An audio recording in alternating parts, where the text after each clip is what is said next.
L'effet patrimoine spécial dette privée, pour en parler, on a un panel d'experts autour de ce plateau. Bonjour Joachim Savigny. Bonjour. Vous êtes président et associé fondateur de Cheval Blanc Patrimoine. C'est ça. Un petit mot Donc, sur Cheval Blanc. Oui, Cheval Blanc Patrimoine, donc c'est un cabinet de gestion de patrimoine qui vient de fêter ses 10 ans, qui a une approche pluridisciplinaire avec donc une typologie de clients très variée, qui va du client qui a 100 000 euros à nous placer, notre plus gros client dispose d'actifs de 100 millions d'euros approximativement. Donc on a une approche multi-produits, multi-classes d'actifs, avec donc la dette privée qui peut être utilisée pour diversifier les avoirs de nos clients. Ah ben on va voir ça dans un instant. À vos côtés, Marlène Apsy, bonjour. Bonjour. Vous êtes directrice des investissements chez Belong Family Office. Un mot sur Belong. Oui, Belong, c'est un multifamily office. On accompagne aujourd'hui 12 familles. On est sur des très grands patrimoines, supérieurs à 100 millions d'euros. Et donc, on a une approche de conseil totalement indépendant. On est uniquement sur honoraires. Et donc, on conseille nos clients sur à la fois leur ingénierie juridique et fiscale, aussi leur allocation d'actifs et leurs investissements. Et donc, on a beaucoup d'allocations en non-coté, private equity et dette privée. Et dette privée, très bien. Guillaume-Olivier Doré, bonjour. Bonjour. Vous êtes associé chez Tudigo. Tout à fait. Tudigo, voilà, un nouvel acteur, enfin, pas si Un ancien récent acteur, c'est un ancien acteur, mais qui s'est effectivement, transformé. qui s'est transformé. Effectivement, Tudigo, c'est une plateforme de private equity pour les particuliers. Nous gérons à peu près 200 millions d'euros aujourd'hui d'investissement. C'est un peu plus de 20 000 investisseurs, personnes physiques, fortune aussi. On travaille pas mal avec des family office, avec des entrepreneurs qui réinvestissent une partie de leur fortune dans les projets qu'on propose. Et c'est une plateforme qui aujourd'hui évolue vers une distribution de divers produits. Donc la dette privée en fait partie, le private equity en fait partie. Très bien. Et enfin, Stéphane Rudzinski, bienvenue à vous. Bonjour, bonjour à tous. Donc Stéphane Rudzinski, je suis président de Retorest Finance, c'est un cabinet de gestion de patrimoine qui représente aujourd'hui un peu moins d'1 milliard d'euros d'actifs financiers sous gestion sur 2 segments clientèle, la gestion privée et le multifamily office. Et effectivement, chez Retorest, on a une grosse conviction sur les actifs non cotés, private equity et dette privée. Et donc je pourrais vous en parler en tant que conseil, en tant qu'utilisateur de dette privée, puisque Retorest est une société qui est backée par un fonds de private equity qui fait appel à des financeurs privés aussi pour se développer. D'accord, très bien, c'est très clair. Donc bienvenue à vous tous. Marlène, on démarre avec vous. Sur cette dette privée, on a l'impression que c'est quelque chose, on a parlé beaucoup dans les actifs non cotés de private equity ces dernières années. Ça s'est largement démocratisé. On en trouve maintenant toutes les sauces, même dans des assurances vie avec des tickets très faibles. La dette privée, qu'est-ce que c'est exactement et pourquoi on en parle de plus en plus en ce moment ? Alors, la dette privée, ça existe depuis longtemps, mais c'est vrai que ça a longtemps été inaccessible avec des tickets d'entrée assez importants dans des fonds, mais ça suit un peu, comme vous dites, le private equity qui s'est démocratisé. On sent que la dette privée est en train de prendre un peu cette tendance. Le gros avantage, c'est tout simplement de la dette non cotée. Oui. Donc, vous prêtez à travers des fonds, non pas que par des fonds, à des émetteurs qui sont non cotés, en échange de coupons. De différentes formes de rémunération, souvent des coupons. Et donc, le gros avantage, c'est que vous avez une distribution de rendements réguliers qui peuvent être en partie prévisibles. Vous avez une prime d'illiquidité, donc un rendement un peu meilleur que, a priori, des émetteurs de même niveau de risque qui seraient cotés, la prime d'illiquidité. Et en plus, vous êtes à taux variable, donc vous êtes désensibilisé contre le risque de taux. Et comme on est sur du non-coté, vous vous affranchissez aussi du risque de volatilité que vous pouvez avoir sur le portefeuille. Voilà, risque de volatilité qui est souvent un petit peu compliqué pour les investisseurs. Là, c'est vrai qu'on a l'impression d'un placement plus tranquille, entre guillemets. Joachim, vous êtes d'accord avec la définition donnée par Marlène ? Je suis d'accord. Effectivement, c'est une classe d'actifs qui est en train de se démocratiser parce qu'à la fois, on a des petits dossiers de dette privée avec toute la partie crowdfunding où on peut avoir accès à de la dette privée à partir de quelques milliers d'euros, à la dette privée pour des mastodontes du marché. On a souvent tendance à confondre private equity, non coté et petites sociétés. Pour un exemple qui est très parlant, 2 sociétés qui se ressemblent comme Hermès et Chanel. Il y en a une qui est cotée, Hermès, et Chanel qui est supérieure à Hermès en termes de résultats, de chiffre d'affaires, de bénéfices, et non cotée. Si vous prêtez de l'argent à Hermès, vous aurez une dette cotée, et si vous prêtez de l'argent à Chanel, vous pouvez avoir une dette non cotée. Donc il faut voir que c'est la même classe d'actifs, c'est le même produit, sauf qu'effectivement, il y en a un qui est traité différemment de l'autre. Le non coté a effectivement cette liquidité. Si vous voulez revendre votre actif, il faut le vendre à quelqu'un qui est prêt à l'acheter, et ce n'est pas un marché qui est organisé. Mais les deux sujets se ressemblent quand même beaucoup. D'accord. Et on a vu justement, comme on disait, que c'est une classe d'actifs qui est découverte ou redécouverte par un grand nombre d'investisseurs. Chez Tudigo en particulier, on peut y accéder à partir Alors, de combien? On y accède de manière. Alors, la dette privée existe depuis assez longtemps, effectivement, y compris pour les particuliers, puisque c'était, en règle générale, toutes les plateformes de distribution de produits financiers pour les particuliers ont distribué de la dette pour des ENR. C'était les premiers dossiers de dette privée. En fait, c'était la dette privée, c'était de l'obligation convertible ou de l'obligation simple distribuée pour financer les projets d'ENR, donc qui garantissaient effectivement à la fois ce rendement et cette perspective de plus-value. Ça s'est démocratisé dans les PME. Beaucoup dans l'immobilier, hein. Il y a beaucoup de nos confrères qui se sont lancés, heureusement pas notre CAM, qui se sont engagés beaucoup dans l'immobilier, dans le financement des projets immobiliers, parce qu'il y a un actif sous-jacent et que ça plaisait beaucoup aux individus, aux particuliers. Oui. Et aujourd'hui, ça se démocratise, en tout cas dans notre univers à nous, vers le small cap, donc vers les petites PME, qui en fait acceptent aujourd'hui d'avoir des investisseurs privés, souscripteurs de leur dette privée. Donc on finance aujourd'hui beaucoup de PME qui font entre 10 et 50 millions d'euros de chiffre d'affaires, qui sont en général backés par des fonds d'investissement, et qui, pour des raisons évidentes de facilité, parce que les banques sont moins présentes sur ces sujets-là, et qu'il y a peu de fonds de dette privée small cap, préfèrent travailler avec des gens, avec des plateformes de ce type-là. Oui, c'est vrai qu'on a l'impression que depuis quelques années, les banques sont peut-être un petit peu plus frileuses, ou du moins à abandonner ce terrain. Stéphane Rodzinski, votre avis ou votre vue là-dessus? Oui, c'est complètement ça, mais les banques ont lâché quand même le financement depuis la crise financière de 2008, depuis Lehman. À la suite de la crise financière, il y a eu quand même un mouvement de régulation bancaire qui était très fort et qui a conduit énormément de banques, notamment aux États-Unis, à lâcher le financement d'entreprises sur les tailles de boîtes qui avaient entre 5 millions d'EBITDA et 150 millions d'EBITDA. Donc ça a fait un appel d'air massif en fait au fonds de dette privée. Et on a vu aussi un transfert des compétences des analystes qui étaient dans les banques traditionnelles, qui sont partis dans les fonds de dette privée. Et je crois que les chiffres, je peux me tromper, mais je crois que l'encours de dette privée en 2010, ça devait être 300 milliards. Aujourd'hui, on doit être aux alentours de 1200, 1500 milliards. C'est la seconde classe d'actifs derrière le private equity dans le cadre des actifs non cotés. Donc on voit que c'est un mouvement qui a été initié vraiment et qui s'est accéléré depuis 2008 et qui aujourd'hui, effectivement, apporte beaucoup de souplesse aux entreprises et qui apporte pour les investisseurs un ratio rendement-risque très très bon. Oui. Alors on passe justement à la question plutôt pratique. Comment on fait pour en sélectionner ou en mettre dans les portefeuilles pour vos clients chez Bilong? Comment vous travaillez cette dette privée? Alors, on rencontre beaucoup d'équipes de gestion. On fait toute une partie due diligence, je dirais, classique, analyse des data rooms. Donc évidemment, l'idée, c'est déjà de savoir à quel type de dette ça va être, parce qu'il y a une très grande granularité dans les types de dettes. Un travail sur les équipes qui est évidemment très important. Regarder dans le passé, est-ce qu'il y a eu vraiment une discipline, notamment dans les documentations de crédit, sur des niveaux de covenant, sur des niveaux de LTV maximum, vérifier les tracks passés, les taux de défaut. Est-ce que les équipes sont présentes localement dans les pays? Est-ce que c'est une stratégie plutôt où ils sont dans un seul pays et puis ils essayent de rayonner? L'accompagnement, est-ce qu'il y a véritablement un accompagnement aussi des entrepreneurs, puisque c'est aussi ce qu'ils vont chercher quand ils vont chercher de la dette privée, ils vont chercher de la flexibilité, de la souplesse, mais aussi un accompagnement, parce que c'est quand même plus cher que d'aller lever de la dette auprès d'une banque. Voilà, on regarde tout ça et après, nous, on échange beaucoup avec ce qu'on appelle l'écosystème. Donc, on voit aussi beaucoup de fonds de private equity. Donc, comme les fonds de dette privée et private equity travaillent beaucoup ensemble, on aime bien de poser des questions avec quels fonds vous aimez bien travailler, pourquoi. Parfois même avec nous, avec des clients. On a des clients qui ont été accompagnés par des fonds de dette. Voilà, donc on corrobore une analyse, je dirais, papier avec une discussion avec notre écosystème. D'accord. Et tout ça aboutit à quel retour ou quel bilan? Est-ce qu'il y a des accidents? Alors, pour l'instant, non. Nous, après, ce qu'on aime bien quand même, c'est quand il y a des équipes, évidemment, ça c'est la clé dans tout ce qui est de notre côté, des équipes qui sont stables, qui sont là depuis longtemps. Quand les fonds d'aide sont souvent lead ou co-lead, parce que du coup, ils ont la main. Quand il se passe un cas de défaut, ils peuvent reprendre la main sur l'entreprise. On aime bien qu'il y a un alignement d'intérêts fort. Et évidemment, quand le track record a été bon, homogène, on regarde ce qui s'est passé pendant des périodes un peu plus compliquées. Mais c'est vrai qu'aujourd'hui, les fonds de dette, on commence à avoir un historique, mais il y en a très peu, par exemple, qui ont un historique qui remonte à 2008, qui est quand même qui serait un témoin intéressant de voir comment des fonds de dette se sont comportés Bien pendant une sûr, crise le crash financière. test. Le crash On test.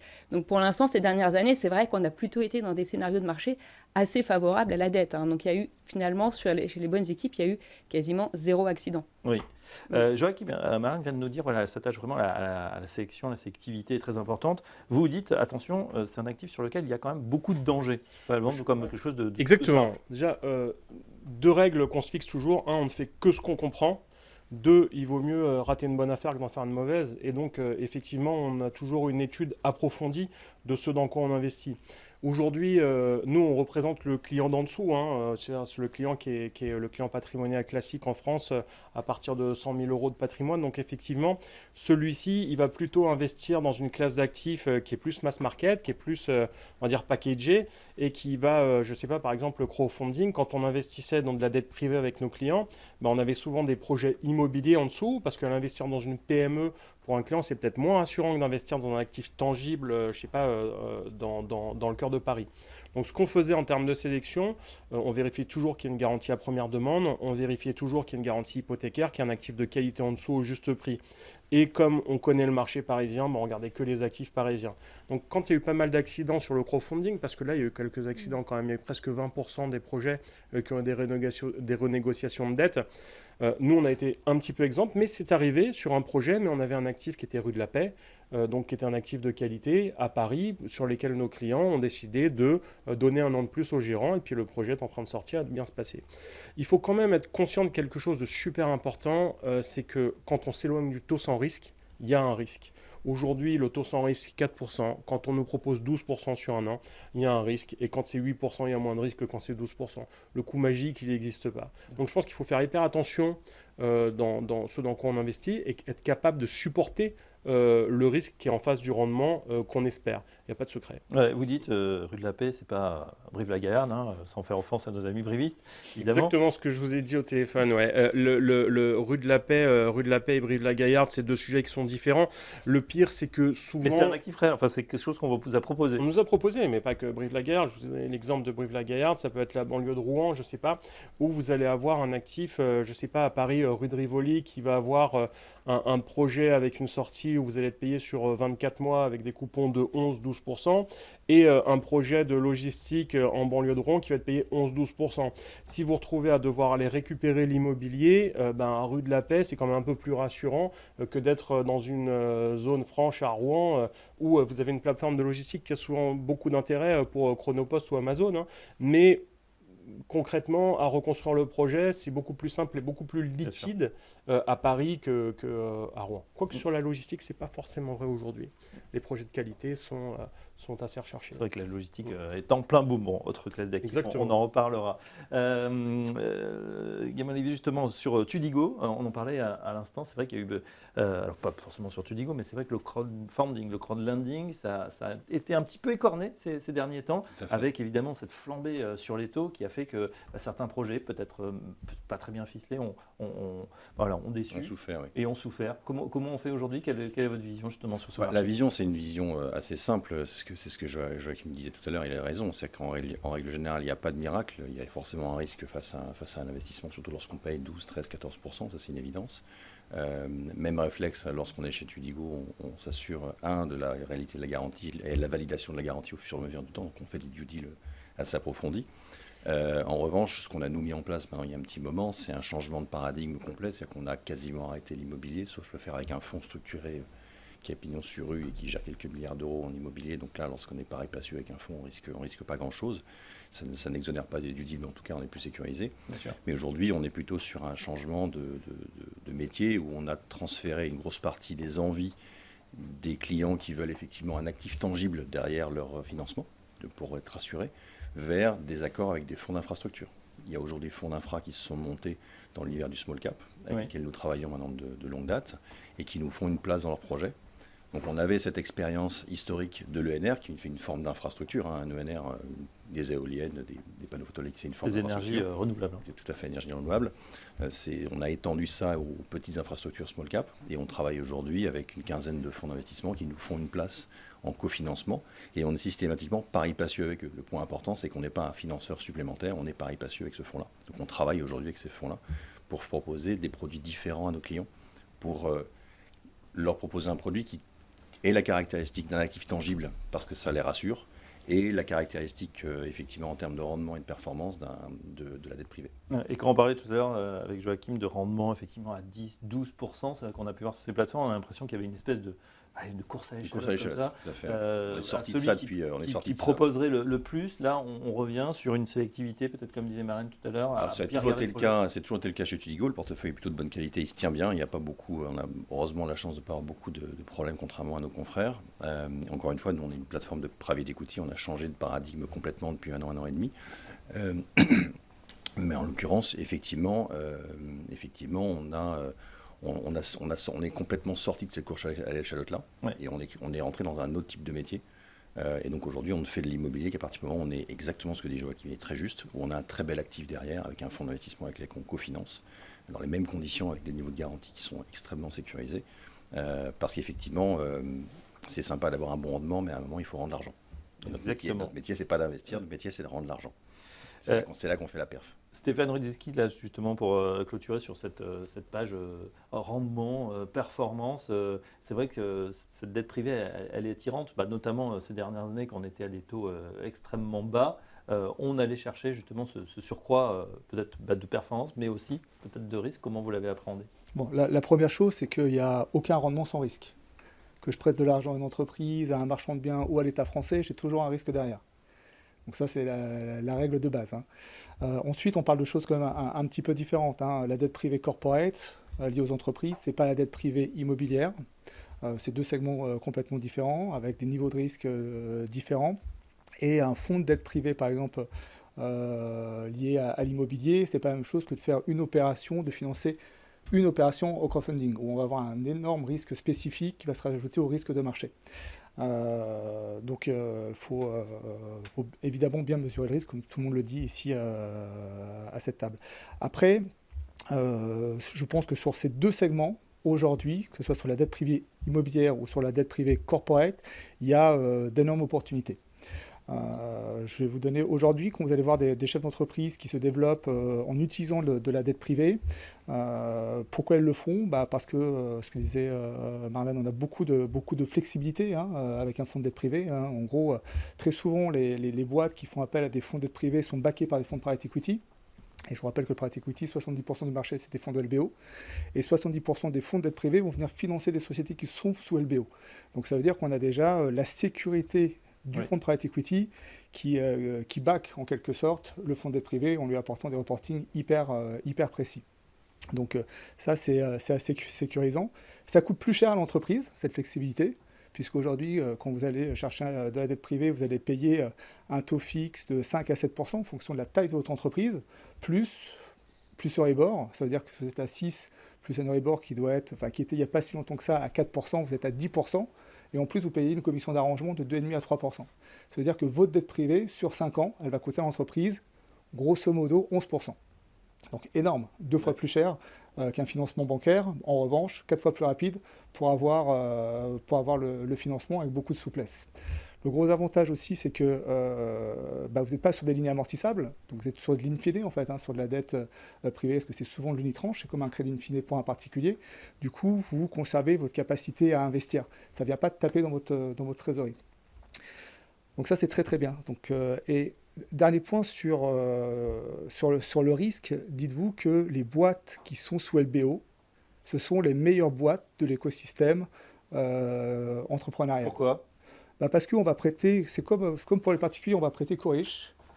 Et dans le LBO, on va prêter qu'aux boîtes qui ont prouvé leur capacité à générer de l'EBITDA de manière récurrente et depuis longtemps, et qui sont staffées avec des équipes de management qui ont prouvé leur capacité à bien faire les choses. Donc en gros, les boîtes qui sont sous LBO et qui vont faire appel à de la dette privée, c'est parmi les meilleurs chevaux de course. Donc déjà, dans le segment, dans votre portefeuille, vous allez avoir les meilleurs actifs qui vont emprunter. Donc ça, c'est propres sociétés qui utilisent la dette privée. Et après, dans les fonds, en fait, les fonds sont quand même très très diversifiés. Sur un fonds de dette privée corporate, généralement, les pondérations, une ligne va représenter 0,5 à 1%. Donc c'est très très diversifié. Le taux de défaut aujourd'hui, si je ne me trompe pas, on doit être autour de 1%, 1,5%. Je pense qu'en 2008, sur le high yield, parce qu'on n'a pas les stats sur la dette privée, le taux de défaut est monté à 4%. Mais un défaut, ça ne veut pas dire que vous ne récupérez pas votre argent, parce que derrière, vous allez recouvrer quand même une partie du cash. Donc le risque est quand même très maîtrisé.